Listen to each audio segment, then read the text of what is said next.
Coach Desiree Ales, once again, congratulations on your award that you've won. But I just want to know, man, just on a personal level, as Desiree Ales, the human being, like where to from here? I think the biggest thing for me right now, and for the team right now, is to qualify for the Olympics. Nothing gets bigger than that. We missed out in 2020, and this will be really, really huge for us. When it comes to sponsorship in our local football, it has been a struggle in a very longest time, even in the PSL teams. It's only Pirates and Kaizer Chiefs that draws a huge following. And because of that, they've got a number of sponsors. And then other teams are struggling. Some teams haven't had sponsors, for years and years. Thanks, Robert. It's Nhlanzi Manzini. Where else could Nhlanzi be but in the water? I love that name. Simply do love it. Fish in the water, Bernard Parker. We just want to raise funds for our legend, Ntate Lucas Masterpiece Moripe. What's the next best thing to celebrate him, to make him feel great, to make him feel loved? Rob, you know what will be great for Ntate Moripe is to have a benefit game where Sundowns is involved, because his love for the president of Sundowns is undying. Robert Marawa, live on 947. Vuma FM, Rise FM, and Sowetan Live. #MSW.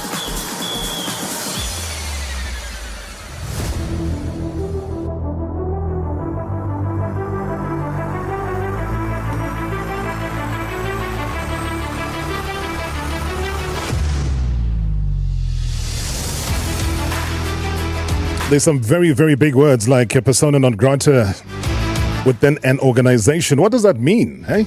That's certainly what was the highlight for me when I read through the letter that we all picked up on yesterday, where Mama Ria Ledwaba was served with her ban on participating in any football activities under the jurisdiction of the mother body, the South African Football Association.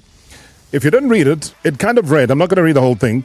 It said, and I quote, after careful consideration and thorough review of recent events, the SAFA National Executive Committee has decided that you are to be declared persona non grata within our organization. Now, in simple English, it means that Mele Dwaba is disqualified from all and every football and football-related activity under the jurisdiction of SAFA. Full stop. Now, could the pair be headed to court once again? Well, I think you may recall, this isn't the first time that things have gotten this messy and this nasty between both of these parties. And to get more on this shocking story, we are joined by Mama Ria's legal representative, who is none other than an attorney and former SAFA NEC member and president of SAFA Western Cape, Vernon Seymour, joining me live from Cape Town. Vernon, thank you so much for your time. Good evening and welcome to the show. Evening, Robert. A long time. And I know. To your listeners. A very, very long time. But you know what? These things pop up and you become the go-to person. Vernon, were you surprised at all by the letter, firstly, and the nature of its content?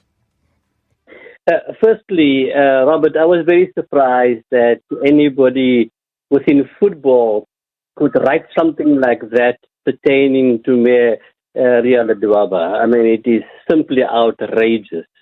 However, as an attorney, I was not surprised because I have had a few other cases, one particularly in the Eastern Cape and one in the Western Cape.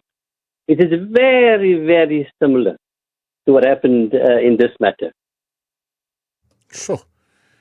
But the surprise would be what? I mean, a ban. Take us through what led to her being banned, and being banned from football is huge. Absolutely. No, absolutely. Look, the way I understand the history of the dispute pertaining to Mele Dwaba in particular is that there was an election for SAFA NEC members, I think, in 2022. And prior to the election, there was a lot of procedural maneuvers in order to try, in my humble view, to get a certain result coming out of the election. Mele Dwaba had then challenged some of those maneuvers. Initially, she tried to pursue internal remedies, within SAFA. When she could not succeed with that, she went to court eventually. and tried to get a court to intervene, in the issues. Unfortunately, the court declined to intervene and dismissed application. Then, after the election was held, she then declared a dispute with SAFA in terms of its rules and its statutes, requesting arbitration, which is provided for in the SAFA statute. They paid the arbitration fee, and ordinarily, when a dispute is declared by any official or any member or any club, there's a fairly simple process from there. The SAFA CEO then asks, where's the dispute? There it is. Have they paid the arbitration fee? Yes, they have. Have they served SAFA with it to give notice? Yes, they have. And if those little requirements are complied with, they then begin a process of selecting an arbitrator as provided for in the rules and the statutes. It's fairly simple, Robert. Yeah. It's not rocket science, No, absolutely. But as you say that, though, Vernon, sorry to come in here, were there any formal charges brought against her by SAFA even before the ban itself? Now, the ban issue. Yeah. As far as I know, there was no charges. There was no notice of the intention to take action against her. She was given no opportunity to defend herself.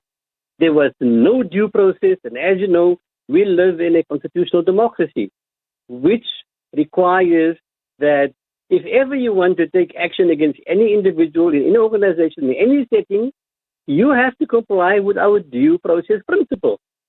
None of those things was pursued by SAFA in this case. None whatsoever.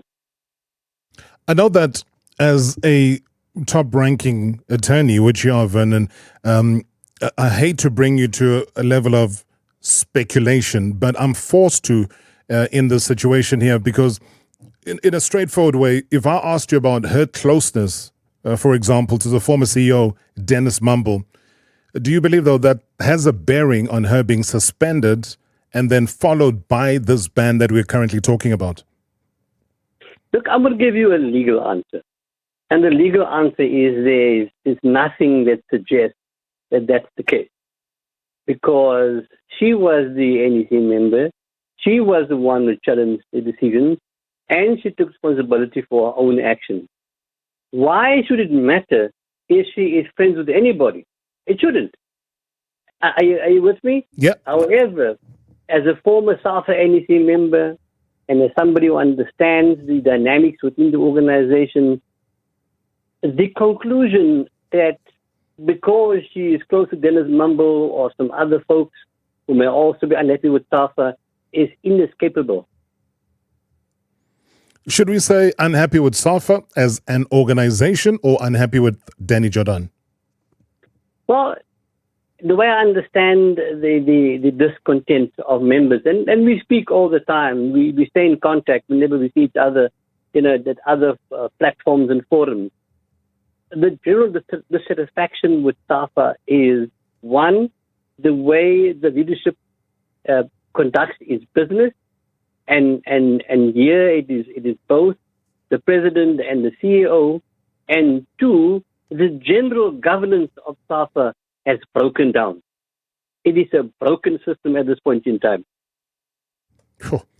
I mean, that is something very powerful to say. Here is an organization, an association, which is the mother body of all football in South Africa. And if it has broken down, and what? Everybody's going to fold their arms and watch it go down even further. Nobody's going to, take umbrage against it, take action against it, call for early elections or whatever it takes. I'm just rambling on because I find that to be a very strong statement to say it's a broken association. Robert, I can say that. I was there for 8 years. I was the chair of SAFA's Legal and Constitutional Committee. I can tell you, Mr. Oliphant was my president then. I can't recall one court case, not one court case brought against SAFA or its leadership. We had a well-functioning organization. We had a dispute management system that worked. members had confidence in what we were doing as a leadership. But if I look now at the number of disputes, not just in Gauteng, but around the country, there simply is no confidence in SAFA's dispute management system. The system is broken down. Any idea of how to fix it? Robert, I must confess, from where I'm sitting, it would appear that the only way that we can get SAFA rescued or SAFA reinvigorated if there's some kind of external intervention. And I know there's always this issue about government interference in football and FIFA frowns upon it. But the way things look right now, I cannot see any rescue plan coming from inside of SAFA. I can't see it. Is it that broken? I'm looking at the functioning of our regions. I'm looking at the functioning of our LFAs. You know, just last Sunday in the Western Cape, the region who's led by the Vice President of SAFA decides that a LFA must be fined. The LFA wasn't even charged. They weren't given a chance to defend themselves. And that's the kind of leadership and processes and governance that we currently find in SAFA. It is completely broken. But also, given Mary Dwaba's knowledge of what might have happened to the SAFA legacy funds, I think we've seen her on various shows. I think it even hit Carte Blanche last year sometime. And she was very outspoken. Do you feel, though, that your client feels like she's being targeted to try and silence her? I have no doubt that all of this hula boo that we see right now is a clear and a desperate attempt to silence the voice of Ria Dwaba. I have no doubt about that. We all know she has been vocal and she has been unforgiving in terms of speaking out when she sees wrongdoing, and she's tried to bring and highlight some of the problems within SAFA. And what is happening right now is a clear attempt to silence her. And how far is the appeal process? The appeal process of the court case, papers were filed. SAFA has indicated, responded to us, to the attorneys, that they will oppose the appeal. It's with the judge right now, and our attorneys dealing with the appeal is waiting for the judge to indicate a date when it can be argued. Jog your memory a little bit here, please, Vernon, if you may. I don't know if you do know, but how many other SAFA members have been kicked out of football after disagreements with the SAFA president? Well, I mean, I know of Gerson Nematandani. I know of Chief Nonkonyana. Are the two ones who come to mind immediately. I know there were others as well. We've walked away quietly and silently. But it's unfortunate that this is happening. But it's there. It is what it is. But then does the SAFA NEC, I mean, do they have the powers, though, to declare any person persona non grata in football? And how does that violate a person's constitutional rights of freedom of association? Oh, absolutely. Look, firstly, what they have done, they've used words like persona non grata, then they qualify it, which means, and they say in the letter also, you are disqualified from all and every football activity under SAFA's jurisdiction. It's an effective ban. Are you with me? Yeah. It's an effective ban. Is that allowed? Well, this is the issue. The SAFA statute provides that bans may only be imposed by a Congress, a SAFA Congress, after due process has taken place. The NEC has got no power to ban anybody, none whatsoever. Now, the other issue here, Robert, obviously when we do our preparation for these cases, we try to establish, where are the minutes, what is happening, and from our information that we have so far established, there was no NEC meeting this past weekend. There was no NEC decision, either in person or virtual. So then our suspicion would lead to who then would have called for this to happen? Exactly. Exactly. I mean, even if you look at the letter that the CEO sent to Mel Duaba, it just talks loosely about the NEC decided. It doesn't say when. It doesn't say where. You know. It's a general statement that comes out, obviously. And do you think it's within the powers, though, of the very same CEO who drafted and sent the letter and who has the signature attached to actually write a letter like that? Well, you know, the sad part about the CEO's signature, it opens her up to legal action. Because this letter is defamatory. This letter seeks to discredit Mela Duaba, you know? And in our law, you can't defame people. If you defame people, you can be held liable. It's an interesting part that you say, Vernon. If you don't mind, I know that we've got Solly Mohlabeng who's going to be joining us after the break. I was going to let you go, but I'm forced to, based on what you've just said now, to take a further question with you. So if you don't mind, I'll put you on hold and then we can conclude with Solly in studio. Is that okay? That's fine, Robert. Okay. All right. Thank you so much indeed for allowing us the indulgence there. It's a very important point that Vernon Seymour has just raised right now, saying that, you know, from a CEO perspective, her attaching a signature to that letter brings then herself in her personal capacity up for litigation as well.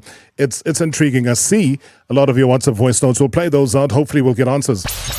#MSW live now on 947 Vuma FM, Rise FM, and Sowetan Live at the same time.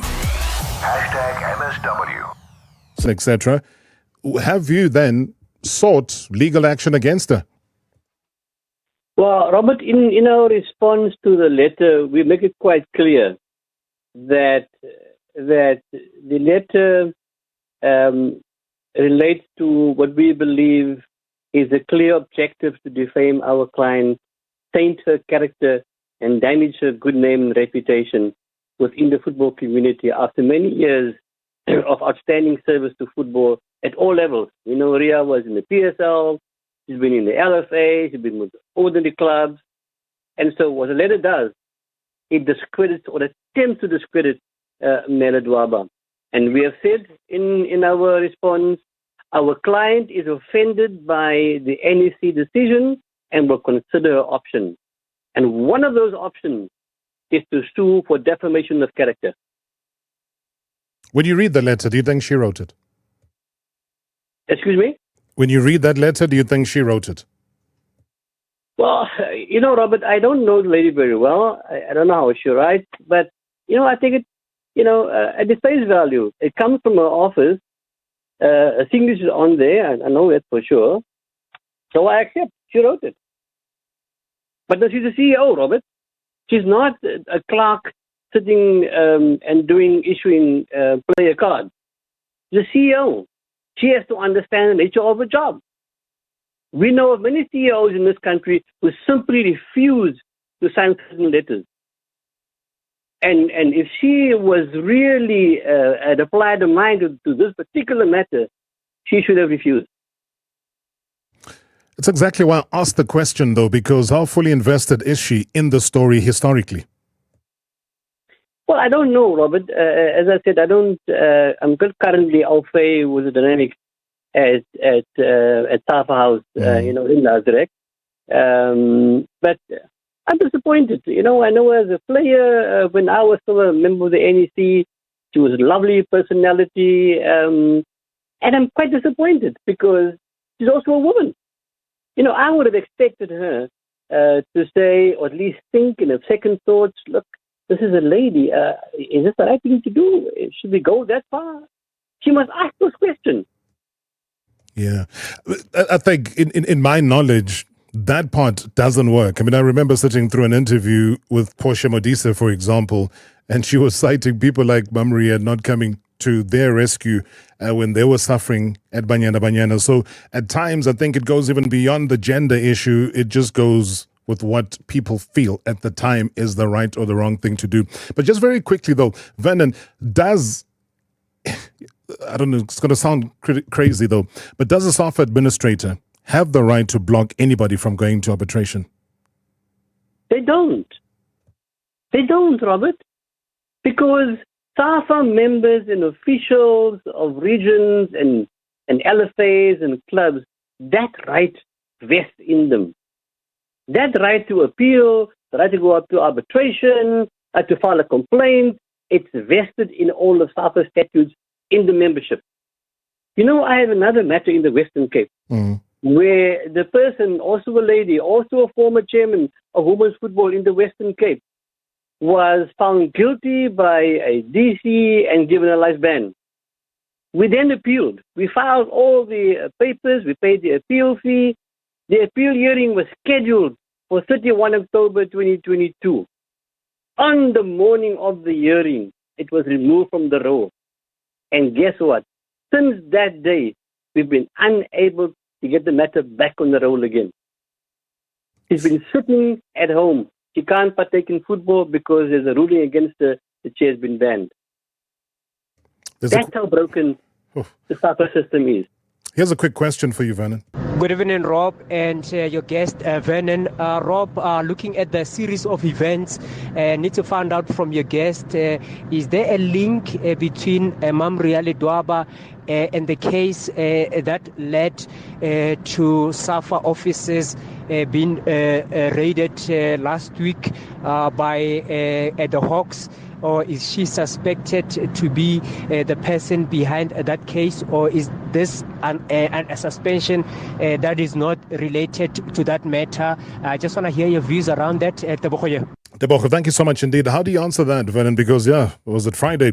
The Hawks went out, raided the SAFA offices, took laptops and a couple of other documents with them?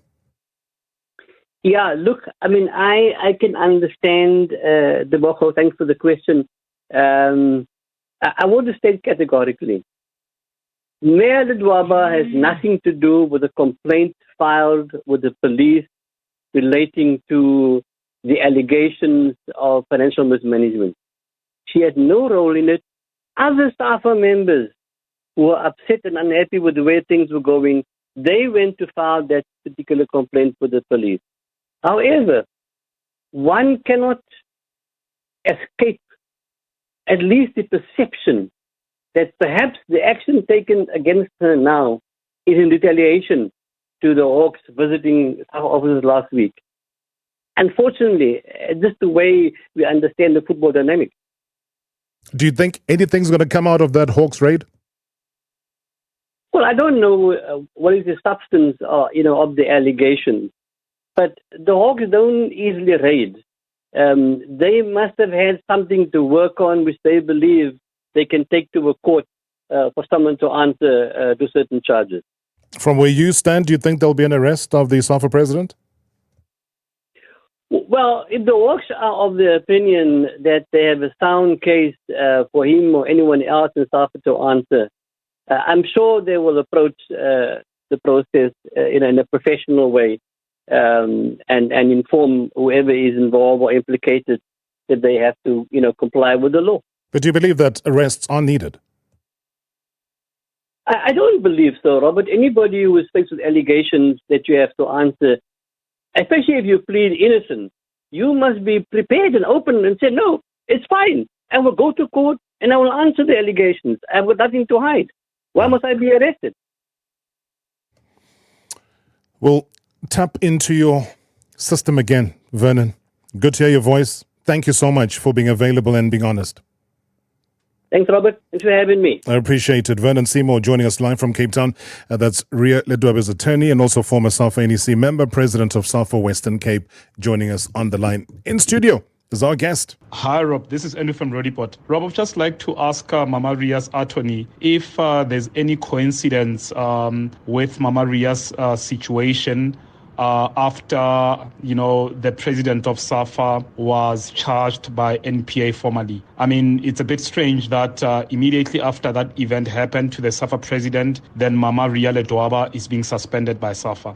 Thank you, Andrew from Rodipot. Andrew, thank you so much indeed. A similar question to Tebogo, and I'm sure you'd have heard Vernon. Thank you very much indeed for that question. Hi, Marawa. Umkumbi kwa kumalolo. very disappointed. We've been degraded to what we are. You look at the LFAs and the dysfunctional situation or condition that they find themselves in. I don't care whichever province you can go to. You look at the referees that we get given by SAFA. You look at the product that SAFA displays international, which is Bafana Bafana. You know, with all due respect, we looked at Bafana Bafana. I mean, we watched them play in the last African Nations Cup, and we celebrated as if they've never played before. In a way that we've forgotten that we've digressed to a level that we find ourselves in. But I'm not surprised, because if it then becomes a one-man show, that's basically what you're going to find. Mamli Dwaba, we know what she's done before in the organization itself, and the way in which it's been basically just pushed out of the organization by the powers that be, or maybe just to zoom in by one person who's running SAFA at this point in time. It's a disgrace. And I hope that Mamli Dwaba goes far with this case, that she then becomes reinstated in the structures of South African football. Thanks, Marawa. Good show as always. Thank you, Mkumbi Kumalo. Thank you very much indeed for those comments. We'll also just solicit those comments into our conversation for the final part of the show. We decided to split it in half. And right now, though, we will focus in our in-studio guest. And you remember that everybody's been talking about it in the voice notes, the Hawks raiding the SAFA House last week, seizing valuable assets. And one can't help, though, but think, will they find anything related to these legal fights with Mama Ria? Will they find anything? Other members of the structure? Will anything come out of it? I guess time will tell. And these very disturbing developments come just a couple of days before the much-anticipated SAFA NEC meeting. It is scheduled for this coming weekend, with another presidential candidate and also SAFA Tshwane president, Solly Mohlabeng, also having received a similar letter to Ms. Dwaba, and also awaiting a disciplinary committee hearing. Hey, you got the similar letter. Here's the SAFA Tshwane president, Solly Mohlabeng, right here in front of me. Solly, good to see you, man. Welcome. Good evening, Rob. Good evening to the listeners, and good evening to everybody that is in support of the good governance. And I cannot forget Sapholejane of Shaka tournament that he always tells me, says, doing the right thing and making sure that what you're doing is making sure that at the end of the day our football is right. Mm. You have our support in Tshwane. Wow. You've seen Mum Ria Dwaba's letter. How different is her letter to yours? Actually, that letter, the letter is written with us, to us, as two people in one letter. It's right. Two people in one letter. The first one, it was me being suspended. And then the second one was when they says Mary Ria Dwaba is persona non grata. Mm-hmm. And that is what that letter came to. Maybe just to put certain perspective into that letter. Please do. Yeah. On the 1st of March, I received a letter that calls me to come to a DC at SAFA, which says I'm suspended pending the hearing of the DC. I've made to understand from somebody from Tshwane ask a question, or now what do we do?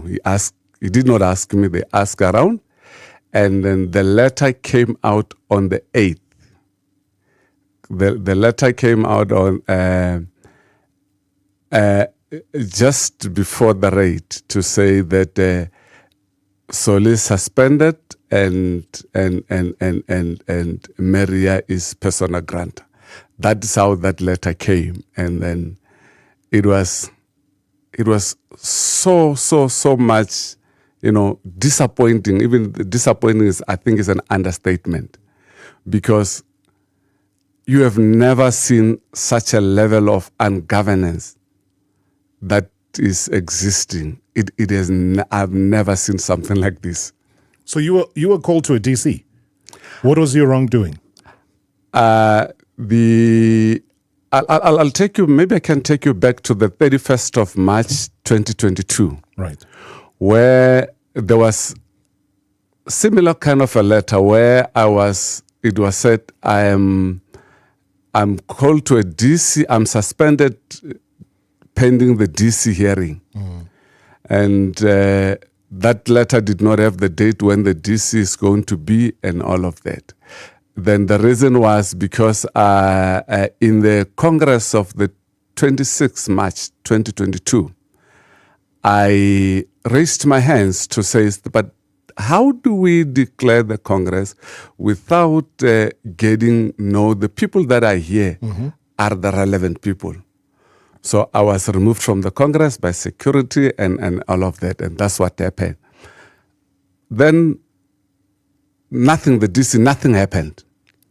And then after the election, when we said we needed arbitration, I think it was, and then by that time now it was me and Maria. We needed arbitration in this process, which it is unheard of. SAFA refused. And then when they refused, then the matter, then we said, if you refuse us with arbitration, any process after arbitration, it is going to be to review that process. And to review that process, you need to go to court. So then we took the matter to court to say, court, we need SAFA to open and to follow the process of the statutes that allows us to be in arbitration on this process. That's what we went to court for. And then and I was charged for that, for taking SAFA to court for that. So the DC was set on the 6th of September last year. And then I came, it was around here in the center. So I came to the DC. I was never called into the room where the SAFA prosecutor and the chairperson was, and my lawyer was called. I was never called in that room. And then the next thing I'm told, the hearing is postponed to no date. And after that, on the 1st, and now I receive a charge. Now the charge is combining the 2022 Congress matter and the taking SAFA to court. And you're going to face another DC. Now I need to face another DC. The date is set the 11th of March 2024. Were you said to be running again for the presidency of SAFA? I can safely say, put it in this way, Robbie. Wherever I see not proper governance in place, if I see people that are standing up to be doing that and they have got a proper governance systems in place and they want to go, I have no problem in supporting. But if not, I will myself stand up and say, I cannot allow this. Yeah. So in other words, you would be putting your hand up to say you want to be the SAFA president.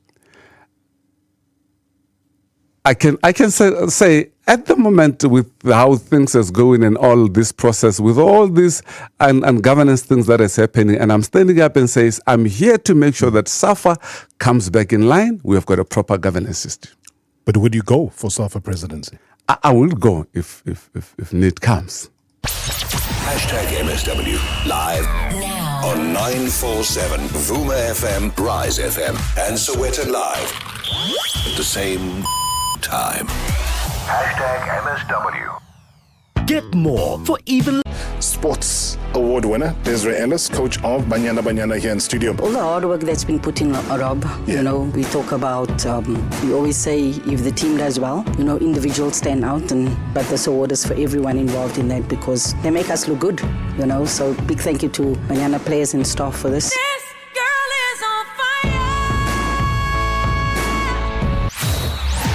#MSW.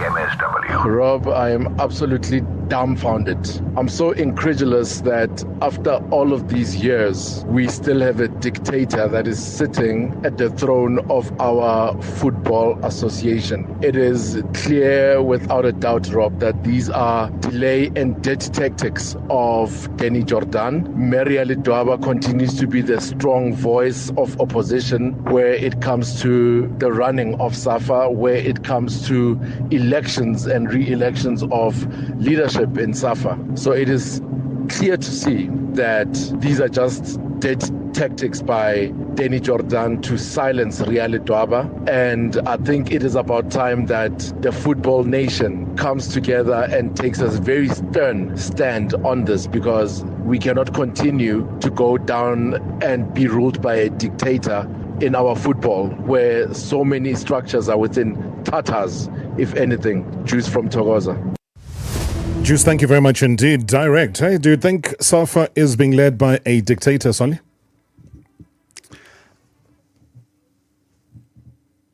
With the processes that I've been seeing and what has been happening, it makes me look at it with that eye to say, here we are having just, it's not even a system. Yeah. It's just, there is somebody who's sitting there who's just making decisions on anything. Vernon called it broken. Vernon said SAFA is broken. You know, Rob, and I've said this a number of times. Maybe I will start when in 2014, when there was the Vision 2022 in place. So regions were called to come to SAFA to debate these matters. My statement after that meeting, I said, whatever is written here is not real. It's not dealing with reality. And my question was, why would you say so? I says, what you're putting here does not connect with an LFA. I've been in an LFA. This is not going to fly. And I can tell you it's not going to fly because of this problem. And with that, and with what Vernon has said, and I can tell you, it will definitely take an external intervention to get this done. But from who? Who's external that can come in? Let me put it this way. With all that, FIFA also does not want the governance to dictate the processes as much as they just to make it much more political than in football. It doesn't mean they cannot come in. Just our neighbor here, Zimbabwe, they had kind of similar kind of a situation. Right. And the government came in and says, we cannot allow this. And they came in, and then they were banned for whatever period. You remember they were to 100%. Compete with us. They did not happen because you cannot be in South Africa and allow any, either as an NGO or organization, just want to make it its own country in your state with your people and your children, and you keep quiet and you say, it's because I'm afraid of somebody else sitting somewhere. You can't. So you'd rather risk a ban from FIFA? You better, you see, let me also put it this way. For FIFA to ban you, somebody has to report it to FIFA. But then it'll be the people that are unhappy and who will cite exactly that. But if these people are patriotic to this country, and then any intervention that comes from the system of the country, they will not do that.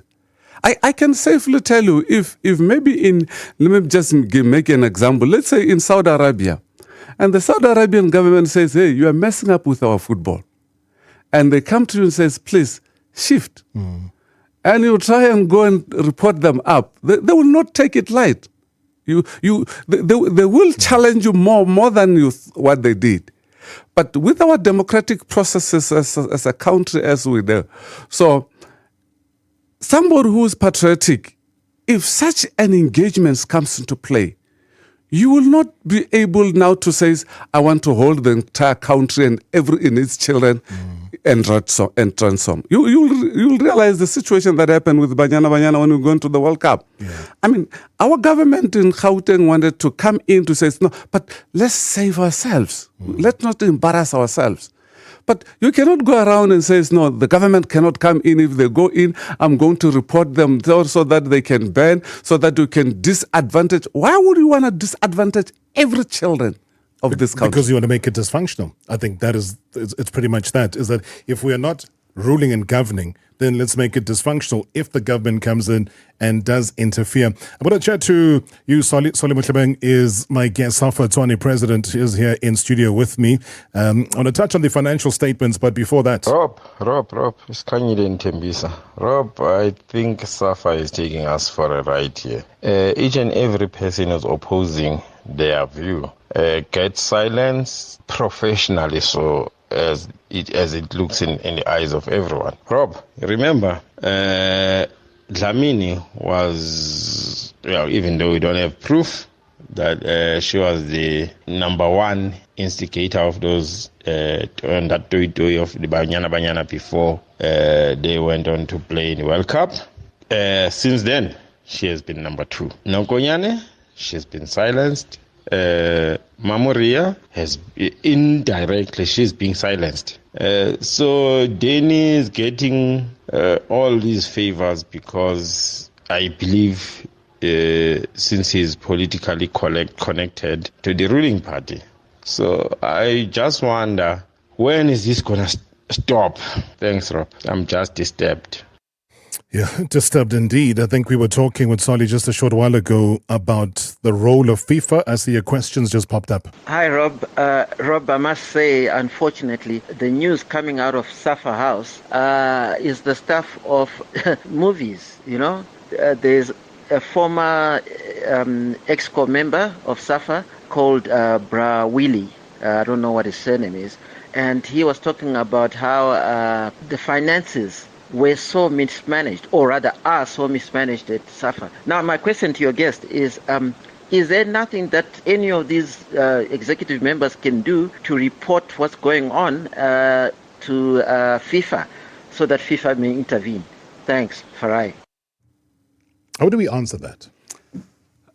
Let me, and I think I would say it in twofold, so that you can, you see, if there's a crime in an organization, let's say it's about the money and all of that, and this is in South Africa, whether you are an NEC member or a board member, nothing prohibits you from reporting to the police, because this is a crime. Because you will not discuss a criminal activity in a board and says it's done. You can't. You need a law enforcement. Yes, you can't. And then and now with FIFA, even before when we went to the elections, because there's a process that FIFA they intervene in when things there's three elements that they use for them to come in. Even before when we went to the elections, I reported to FIFA also to say, but this governance committee is not appointed by the Congress, nothing proper was done and all of that. And then and also I know even Mr. Moka reported the matter to Ethics Committee of FIFA. But for them to come in, they will firstly ask the organization, the SAFA, to say, hey, there is this thing. How do you answer? The next thing, SAFA said, appointed the Ethics Committee without bringing them to the Congress. And these are very respectable people that were appointed into that position. And for me, my question was, but if I'm appointed in an organization at that level, what will be the next thing? The next thing for me is to check the policy of that organization. Did they appoint me correctly? Because I have a certain responsibility to do. But from where I'm sitting, it doesn't look like that has happened. The same thing I did with the governance committee. Some of the members, I asked them questions, but how do you guys do this? Yeah. And they said, we just got appointed and we were given the responsibility. We took it. And I'm like, but this is about governance. And you don't even follow the policies that you are going to say you will be leading of that organization. It doesn't make sense. Sounds to like me. they take instruction. Exactly. For me, it sounds like that. And because of time, let me push for this. I want to find out from you, what is it that you know about the financial statements at Congress? I mean, accepting those financial statements, if I put it that way, at Congress, literally doesn't mean that crime is left unpunished, and it still can be reported and to be dealt with when reported. Robbie, I can safely say this, and so that even all members to understand, because when they are reported at the Congress, it means this activity has happened. Right. Whether it is a criminal activity, whether it was misappropriation of funds, whatever it might be, it has happened. From the bank account, the money came out, the money did whatever it did. It means that when you accept them, you mean that. You are not covering the crime. But if later any person or any member realize, but on this money that they say this has happened, a crime has happened, even though they've been accepted by Congress, you can go to the police, lay the case, and the police do investigation, and they will collaborate what you have said, and that matter is dealt with according to the laws of this country. Are you happy that the Hawks came and raided? The crime was reported by Mr. Moka, and then they came and they're dealing with that matter. For me, if a crime is reported and then the investigators do what is needed to be done, I get happy. Good evening, Mr. Marawa. In regard to SAFA and Mohlabeng, I don't know much about legalese, but in terms of corporate governance, the chief executive of an institution like SAFA cannot pen a letter to suspend a member or to ban a member because she's not an employee of an organization. So I think this is a corporate governance infringement. Thanks, David in Pargood. Yeah, it's tight, Praro, but I don't see our government standing up against SAFA and Danny Jordan, because these guys are more like in bed together. Danny Jordan is part of the ruling party. We know that. And for as long as he's there, the ruling party is there, that's how business is going to roll at SAFA and in the country as a whole. I'm from Brakpan. Listen, Brakpan, thank you so much indeed. Thanks for the voice notes. There's plenty more, which we're not going to be able to get to. Solly, you've heard those two voice notes. David and Parkwood as well, mentioning what he's just said now. Do you believe, especially that last voice note, saying that pretty much a politician, what is the authority going to do with the person who's part and parcel and a visible member of the ruling party? I can say it this way, Robbie. I know in the ruling party there are men and women of integrity that they want proper governance running in. You know, sometimes, remember, when the matter is not yet brought before your table and your whatever, it will be difficult for you to come in. Because, and then one of the things, the first thing you will do, like I said, FIFA will do, is that when people are saying there is this thing, what is the first thing that you will do? You will go to the person and say, hey, Chief, there is this reported about you. What are you saying?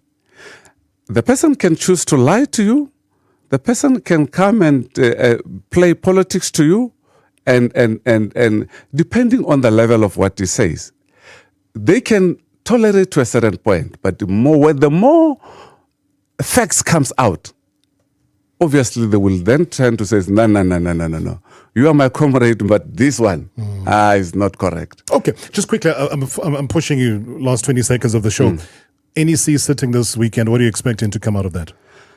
Look, from what I've been hearing, and I think is going to happen. There's an item. I mean, anybody who's opposed to the leader that is in there gets suspended. We might hear on the news of another member being suspended. Have you got a name? Who do you think will be suspended?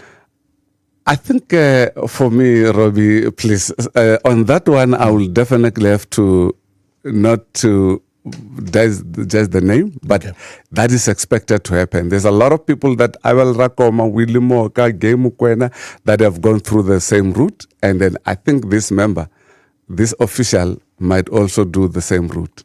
Personally, thank you so much. You're welcome. #MSW live now on 947 Vuma FM, Rise FM, and Soweto Live at the same time. #MSW. Marawa live on 947.